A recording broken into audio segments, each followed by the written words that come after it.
Welcome to CR Conversations, hosted by Ryan and Christina Palma of CR Photos. We're professional photographers who survived the unpredictable and grueling path that took us from rudimentary dreamers to fully self-employed business owners. From sleepless nights of editing to daring leaps of faith when quitting 9-to-5 jobs, we kept pushing for the dream to become reality, and we did it together every step of the way. Amazingly enough, our marriage also survived that journey. In our 15 plus years in the industry, we've acquired a wealth of information that goes far beyond camera settings and marketing do's and don'ts. We've also piled up countless stories, affectionately called Uncle Bob stories. We'll be leaking those one episode at a time. Don't worry, names and places have been changed to protect the guilty. So welcome to CR Conversations. We hope you're ready to take a deep dive into life behind the lens and so much more.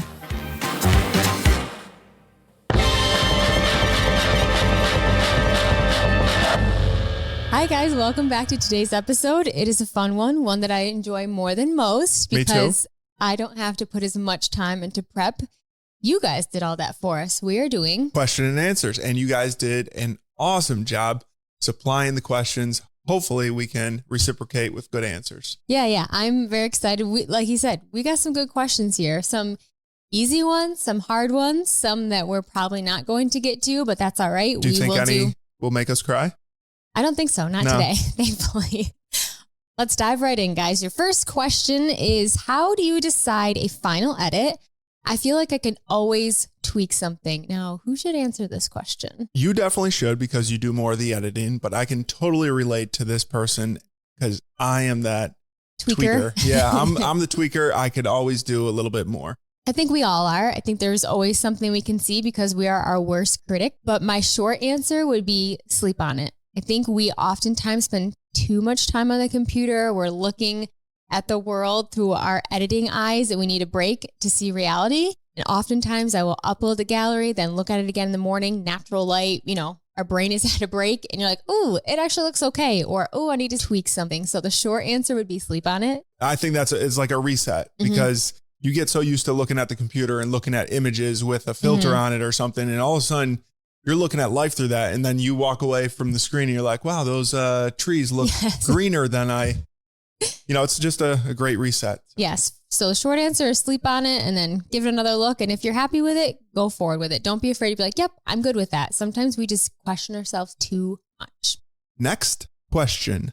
What's been your favorite wedding location to shoot at? Well, we've shot at a lot of places, and I have to say, I don't think anything's topping Mexico so far. That's just cheating. But I would 100% agree with you. Yeah, we were in Cabo last fall, and yes, it's going to take a lot to top that.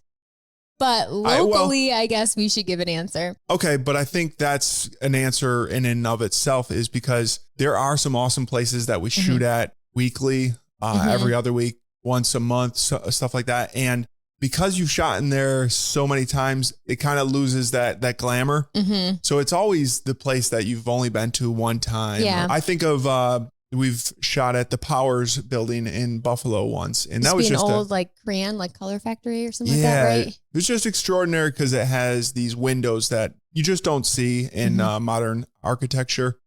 And they were just floor to ceiling. And when I say floor to ceiling, it was like a 4-story ceiling. So it was like just huge windows, just grand. Yeah, I guess if we have to answer locally, that we're really fortunate. We have some awesome venues in our area, but this is going to be like a hard answer because aesthetically and the feel of this particular venue, I absolutely love. However, it is a little bit difficult to shoot here.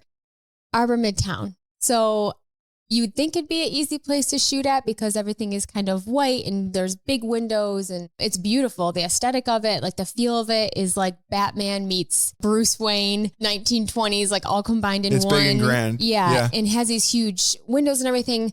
However, it is still kind of a difficult place to shoot. So I don't know if I should. Light? It's the lighting. Of course, every photographer is going to be like, oh yeah, the LED lights. And then such a huge place with such big windows and the colors and all that stuff. So it is a hard place to edit. I'll say that. It's a hard place to edit photos, to get colors correct. But it is nice because what I love is a great one-stop shop for a wedding day that has been really well thought through. Like they've thought about the lighting, even in the bridal suite, like everything all day long is very aesthetically beautiful to take pictures in. And this venue has it. Yep. Yeah.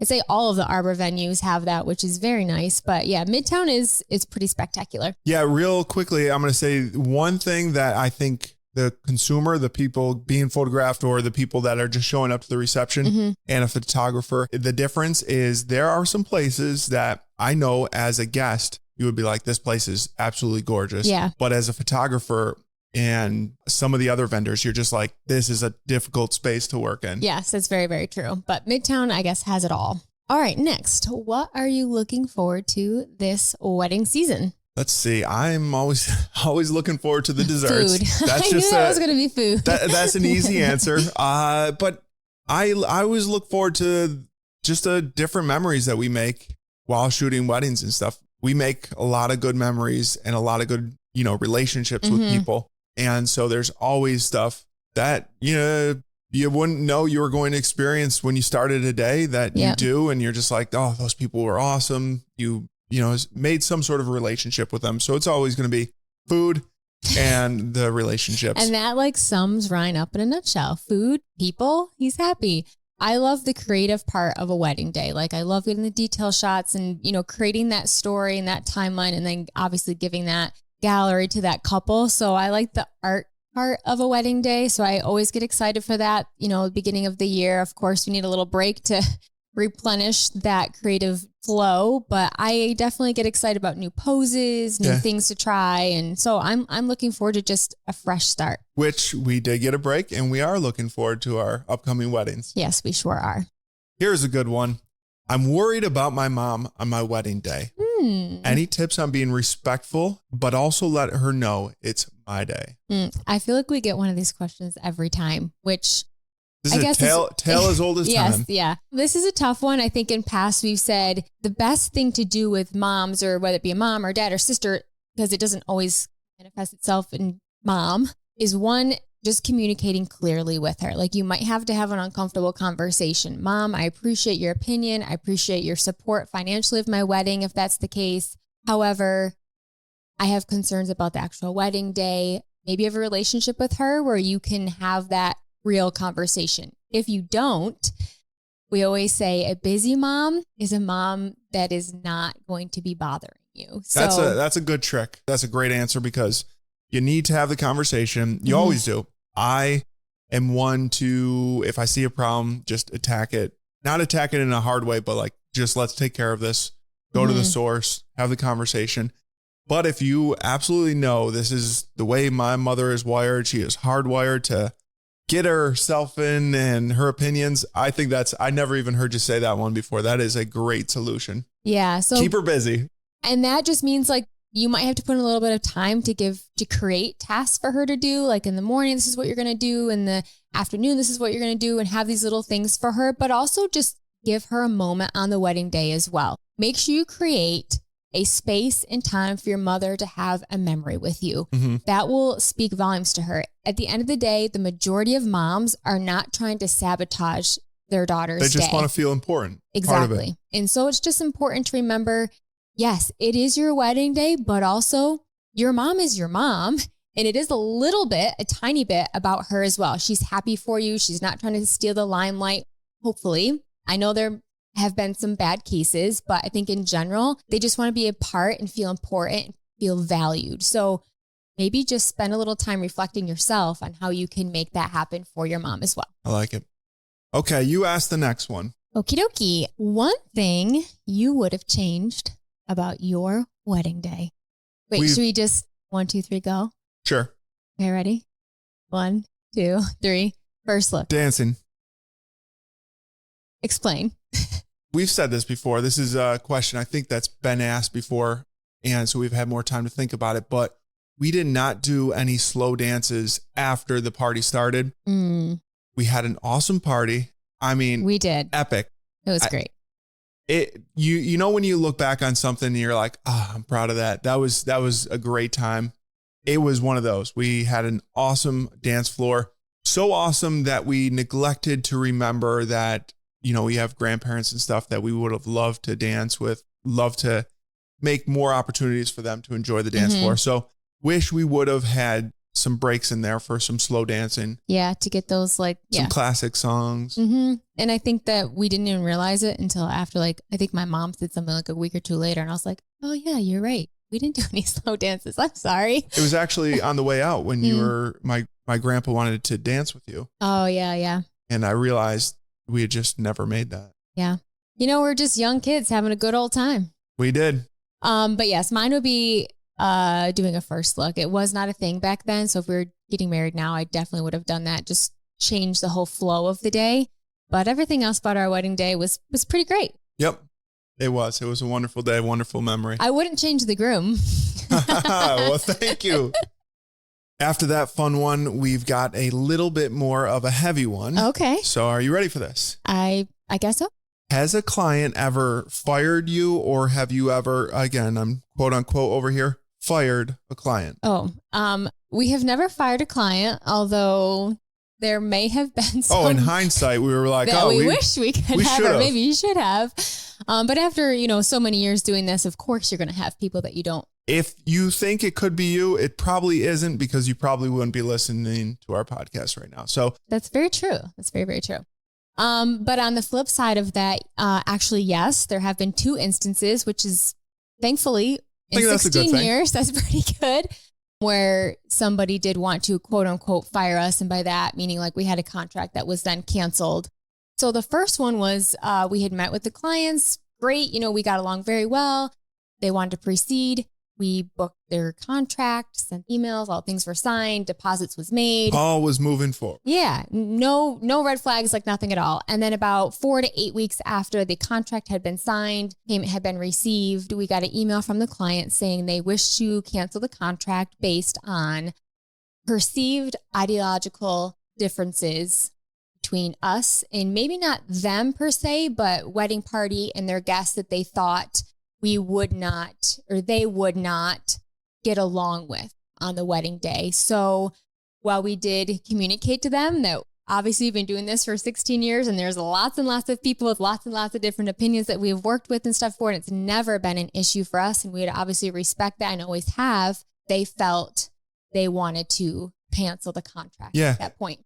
Now, there's a couple different feelings you get from that. Like, we just kind of live in a culture now that if people don't get along with each other or don't believe the exact same thing, somehow, for some reason, all of a sudden, it's like, can't work with them. Yeah. Which I think in years past, and is probably more that now people know so much more about strangers than they used to. But that used to be a common thing. You would never know what your plumber did, what he believed in, and you would never decide based on that. However, it's now becoming more of an issue. So it's unfortunate because, like you said, we have worked with people that are very different from us over and over and over again. And I truly believe that we have always given somebody the best of us, no matter who they are. 100%. But I also agree in a way, and it was the way they wrote their request and their email to us saying that they had this issue. I do, in a way, agree with them, and I respected them so much in the way that they came off, sharing what they felt. But I do feel that it is important, because it's such a relational business, that you do have a comfort with the people you're working with. Yeah, I think especially personality wise, we always say that, like you were saying, photography is so relational. So if you don't like jive from the beginning, that's like a red flag. I think both sides did not feel any red flags. So it was a little bit different for us in that personality wise, we got along like great. And obviously, ideologically, like Ryan's saying, we don't work with people based on their beliefs. We work on them based on if our personalities go along. So obviously, there's a little bit step further that they were wanting to go. And again, that's okay. That's their choice. What like Ryan was starting to say, the way in which they just said everything up front, didn't beat around the bush, and were extremely respectful about their decision and very professional about it, really stood out to us. So we contractually had no obligation to return any money or anything because of this.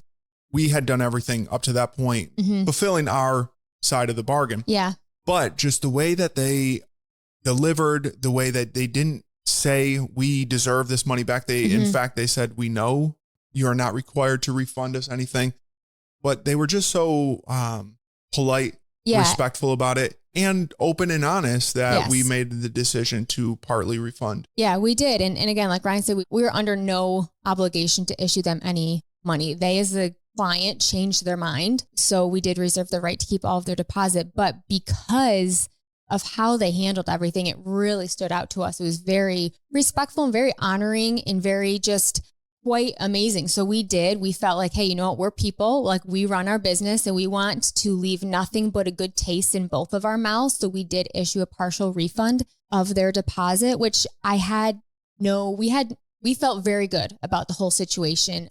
But yeah, that was definitely a first, and it has never happened since then. But you experience all sorts of things in this industry. Let's say the final thing that we thought of before moving on to the other firing was that when you said good taste, you also have that in the back of your mind, like how are they going to share with others the way they feel about it? So like the word of mouth at that point going forward.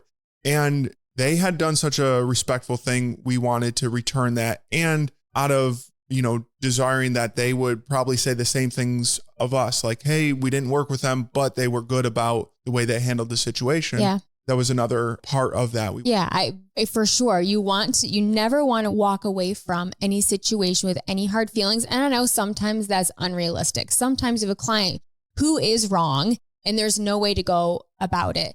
But this was not the situation here. And we said, how can we handle this and deal with this where everybody walks away feeling, wow, that was very professional and I respect them for the choice that they made. And that's definitely how we walked away. It was an amicable breakup.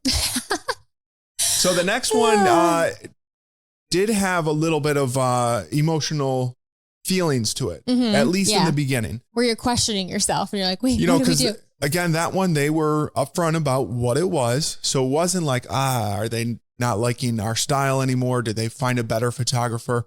This next situation, we had actually photographed their engagement shoot, and actually I photographed the engagement shoot. And did a great job. So yeah, I they were thought very so. happy. I thought so. Yeah. They multiple messages, like loved them. No hard feelings, like nothing at all. But still, when somebody after that point does decide to break a contract or to go a different route, you do question and wonder. You're and like, do a little bit of Facebook stalking research to, figure out where did they go to, who is this other photographer that seems to be better than us? Yeah. So this other one, like you said, we had the contract in a couple months before the wedding. They just said, hey, we're decided to go in a different direction.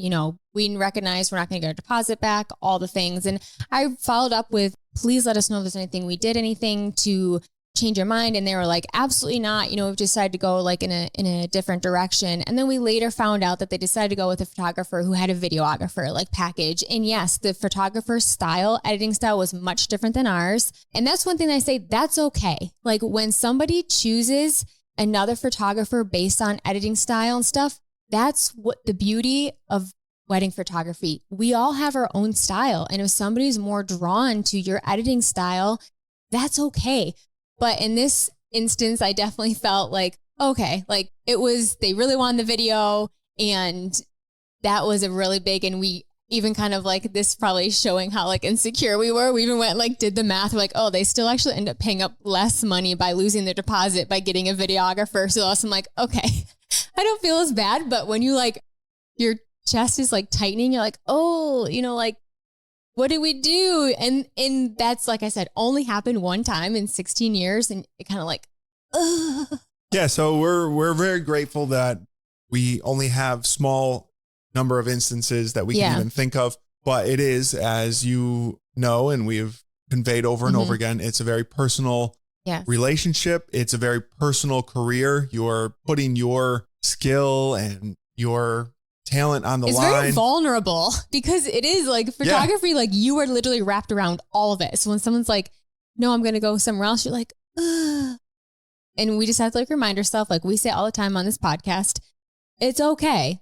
If somebody changes their mind, that's okay. And being on the flip side of that, we've actually experienced where we had somebody come to us and say, look, I've hired a wedding photographer. I've done my engagement photos, and I want to switch to you guys. And so now being on both ends of it, I get it. Like, and we've even talked about like, should we? Yeah. You feel bad because you know they're coming to you and leaving somebody else. So that means somebody is getting burnt in the situation. And you feel awful, but people have a right to choose.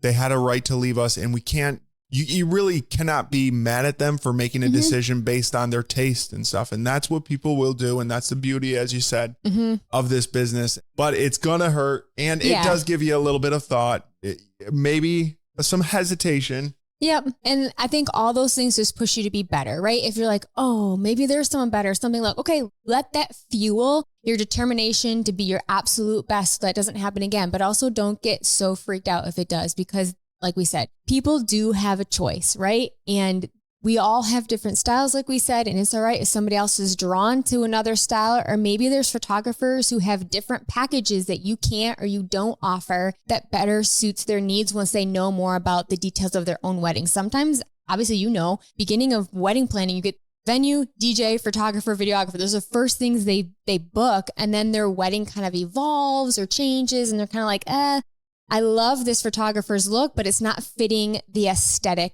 that I'm going for my wedding. Perfect example. I had a girl probably 8 months ago emailing back and forth, really nice. And she wasn't able to articulate the type of photography she was looking for. She's like, I really love the emotion stuff I feel in yours. But then she'd send me like Pinterest boards of a completely different editing style. And I was like, look, this is not our editing style. Here's 3 or 4 photographers in our area who edit like this. And she was like, oh my gosh, yes, that's what I was like looking for. So sometimes people book things not really knowing that, or not being able to articulate that or really see that, and they might change their mind. It does not happen very often. But when it does, like, don't let it completely shake your whole identity. We know photography is extremely relational. You wrap yourself up in all of your photos. It's okay. People have options, and that's the beauty of wedding photography. It's agreed. All right, I've got the next one. What is the best investment we have made in our business? Oh, that's easy. Investing in each other. Oh, my word. I mean, because come on, we are business partners, and if that falls apart, our business is just going to go. That's very true. That's very true. It's going to go through the floor. That's a good answer. I'd say the next thing more seriously, but that is 100% the truth. We are good working environment, stable conditions. Healthy working environment. That's a lot of investing right there. Yeah. But it pays off, hopefully, for you guys. More realistically, what would you say? It's probably another thing that would surprise you. It's not necessarily the cameras or the lights. It isn't a tool. Those harnesses that I use. Oh, my word. Now, hold on. He says that as one who's like uses them. I don't really use them. I know, but who complains about their back? How many people do we work with that do complain about like different things and stuff? Those harnesses just take all the weight, distribute it correctly, and I have very little issues. Guys, this isn't even sponsored. And he'll just sit here and talk about these harnesses until he's blue in the face. Okay, but yes, after 16 years, grateful that we have the physical ability to keep doing the work that we're doing. So a lot of that I can say goes back to these harnesses. Okay. Well, I think my technical answer would probably be our prime lenses, because that was the next 35 mil. Yeah, 35 millimeter prime lens. No more questions asked. Let's move on to the next one.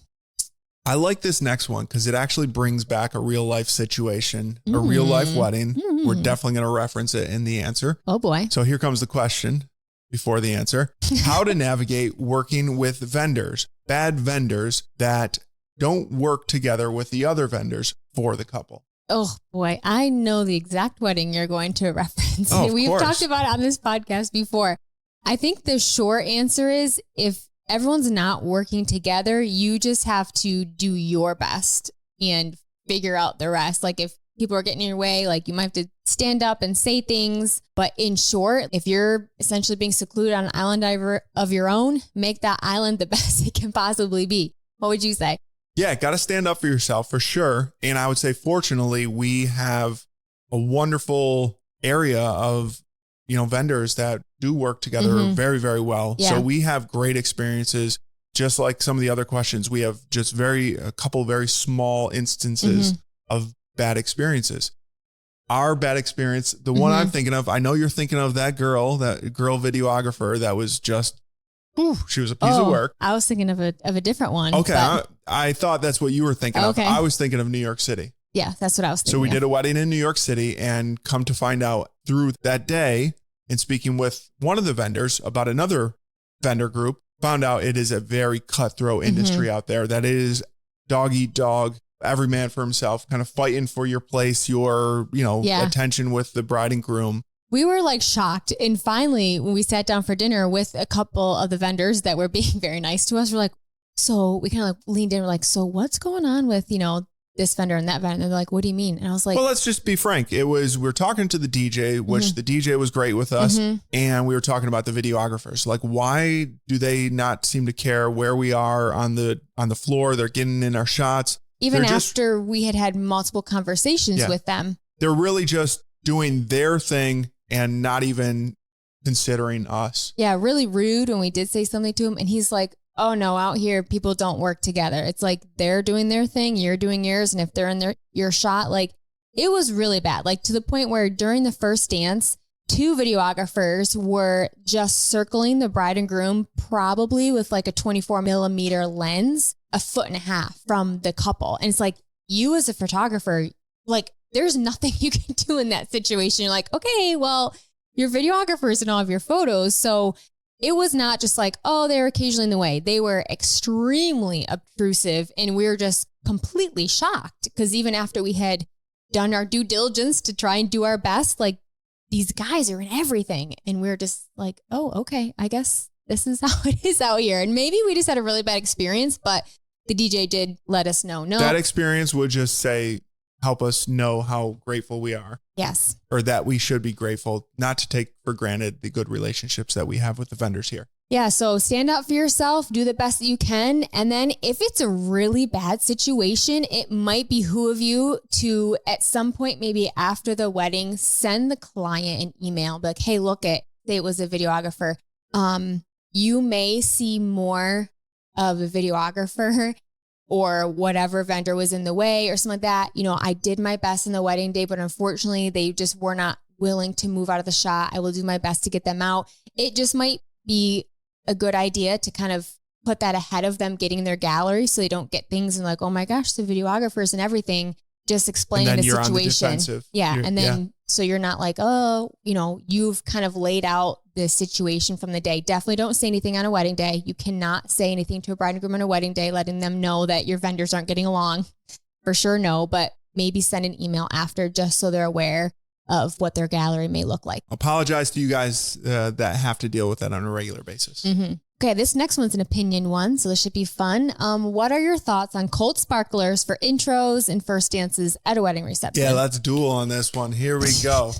I don't know if ours are different, but I love it from being in that experience. It's like everybody surrounding the dance floor is like, wow, it's so cool. It is so cool, but I'll say this, and this might be on me. I've yet to get a great photo with the sparklers. I mean, I can say I know that we have because I do all the editing. You might not see them all. I'm just going to give my opinion, I guess. I am not the biggest fan. One, because it's really hard to set up for, and oftentimes you don't have the time to set up the lights and stuff for it to get everything lit. That's what I was trying to say, because you're usually lighting for the room that is somewhat dark. And so you're using all your fill flash and stuff to get a proper exposure. And then when those things come on, it's like super bright. Sun is in the room. And so all of a sudden you have an immediate switch of your aperture, shutter speed, everything. I think in short, I could definitely leave it. But I know, like Ryan said, it does create like a really cool atmosphere for the guests and stuff. So from a photo standpoint, I'm like, but being in the room, it's kind of cool. I'm still waiting to, figure out exactly what I need to do to get those just right. And I guess until I have, I'm going to be like, all right, here comes a challenge. I love how specific this next question is. My cousin's photographer came dressed like a slob. Oh, no. Is there a dress code for vendors?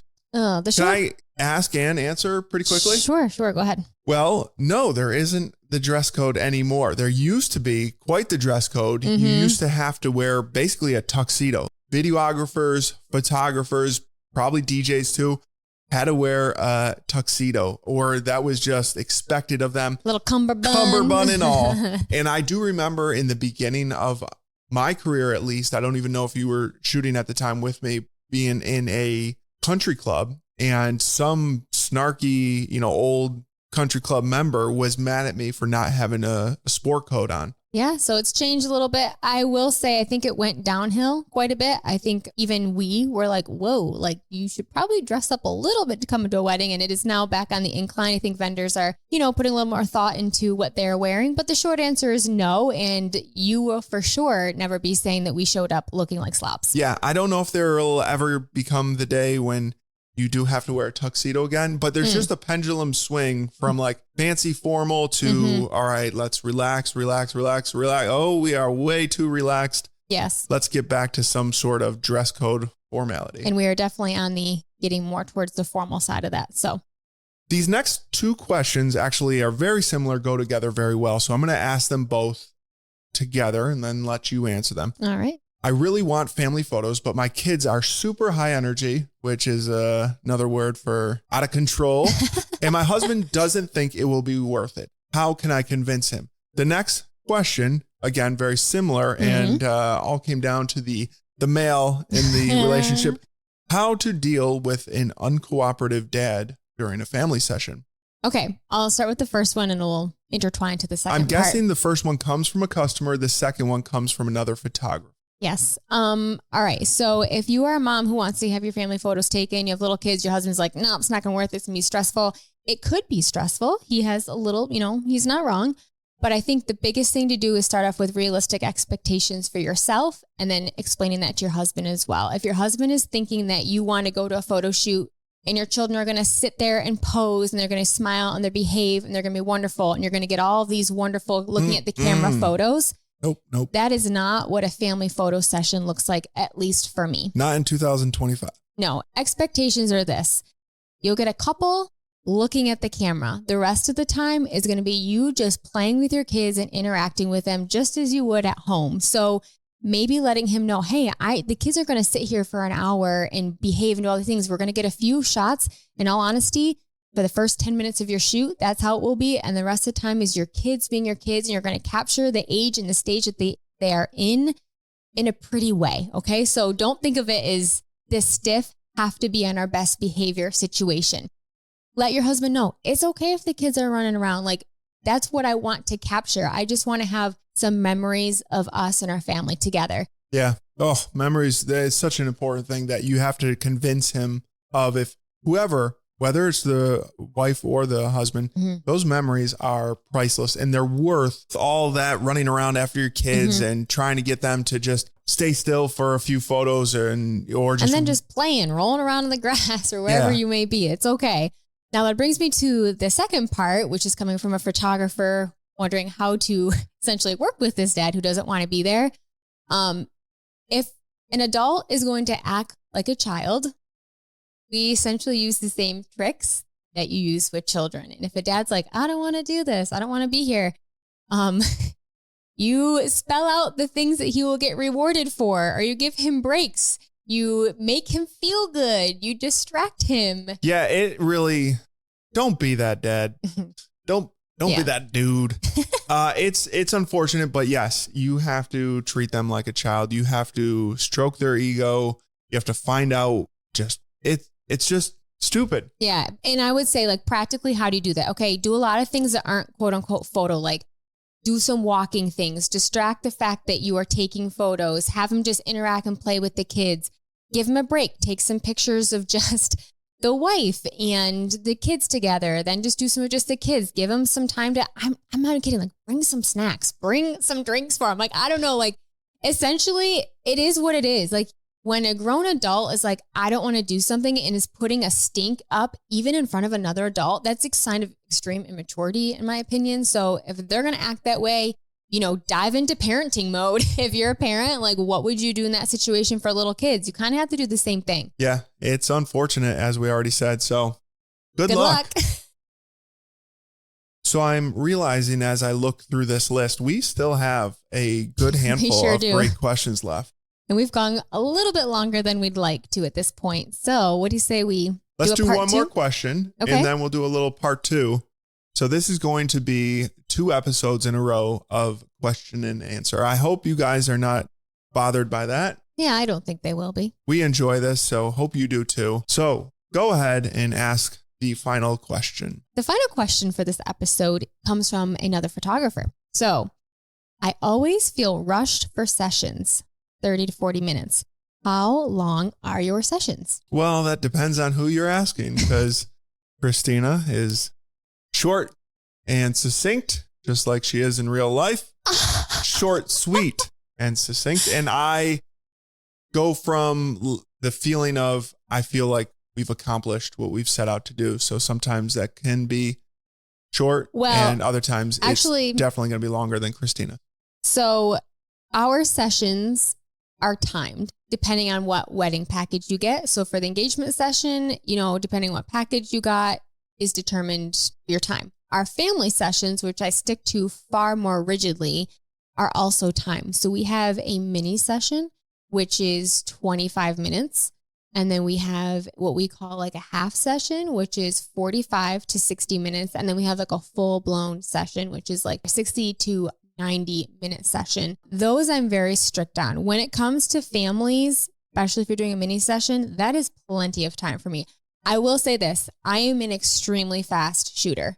I shoot very fast. We've been told that by multiple videographers. Like I can move very, very fast, especially working with children. I know that their attention span is very small.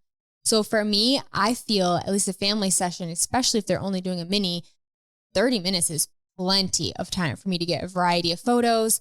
Now, if you're doing what we consider a half session, again, that 45 to 60-minute session, again, that's plenty of time as well because kids need breaks. Oftentimes, dad needs a break too, as we just discussed. So I have the time that I need to get those good quality photos, but also have some space in there for them to take a break.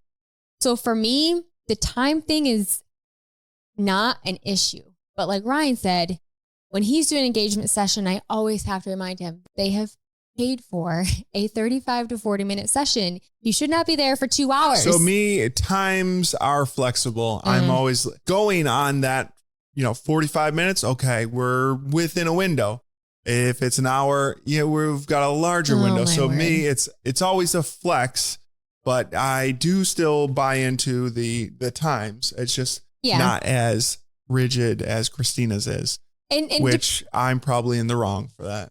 And it also depends on your style of shooting too. Some people like to talk and interact with their people a little bit more, especially if it's an engagement session, right? Yeah, we always do. But I know that in the back of my head, if I'm dealing with family and kids, there is no time to kind of talk and get what you need to. So the beginning parts of my family sessions are very heavy shooting, and then we take little breaks here and there. But when you're doing an engagement session, which is what 99% of the time Ryan is doing, there's way more time because you're not dealing with children to conversate, which I always feel adds a little bit of time to his sessions because he's our chatty, outgoing one. And I'm the one that's like, okay, I can only fake being happy for so long. Yeah, that actually is perfect because I very much enjoy these times out. We're revealing secrets here. Guys, I am cooped up in the home with her and sometimes she won't talk for hours straight. So when I get to go out and, hang out with other adults that actually like to talk, or it's just my time to get my socialization in as well. So the short of it is, if Ryan is doing your session, be prepared for a longer shoot. If I'm doing not that long, and you're going to enjoy it. So you won't even need to prepare. Just prepare for a more fun shoot. Okay. That's not true. We have a lot of fun. Don't lie. But I shoot very fast, and I'm not ashamed of that. I'm not hiding that. I think that's a good quality to have, especially on a wedding day. But I would also say that based on the norm, I bet you I do shoot fast. I know you won't agree with that, but I probably do as well. But maybe. You certainly shoot faster. Yes, I do. So I hope that answers your question a little bit. Maybe just practice shooting faster. I know that sounds really mean. We're back to, the question. The actual question. Shoot faster? I don't know. maybe a lot of that has to do with you're not sure what prompt you're going to do next. So maybe start memorizing your prompts, like kind of go through in your mind what you do. I know I do that. I have a kind of like a list of things I start with. So maybe that's something you can implement. Just what am I going to do? Start 1, 2, 3, these 4 things to start, and then go from there. That will help you. Be ready to go. Just keep rolling. All right, guys, as we said, we did not get through nearly all the questions that we wanted to today. And maybe we just talked a little bit longer than we should, but we will answer the rest of them next session. So tune in for that. Part 2 of the Q&A. Also, if you haven't yet, please go back and listen to our giveaway episode. Apply for that. We are giving away a free wedding. So go look at all the details on that episode in the episode list of this podcast. If you still want to work with this. I know, guys. Sorry. But until then, guys, cheers. We hope today's episode was insightful. Thank you for tuning in. If you haven't already, please subscribe and leave us a 5-star review, as this helps others find us. If you have any questions or comments on topics you'd like to hear us unpack, please send those to podcast@crphotos.org. Lastly, don't forget to follow us on Instagram, where we can be found at C_R_conversations, and turn on those notifications so you never miss a post.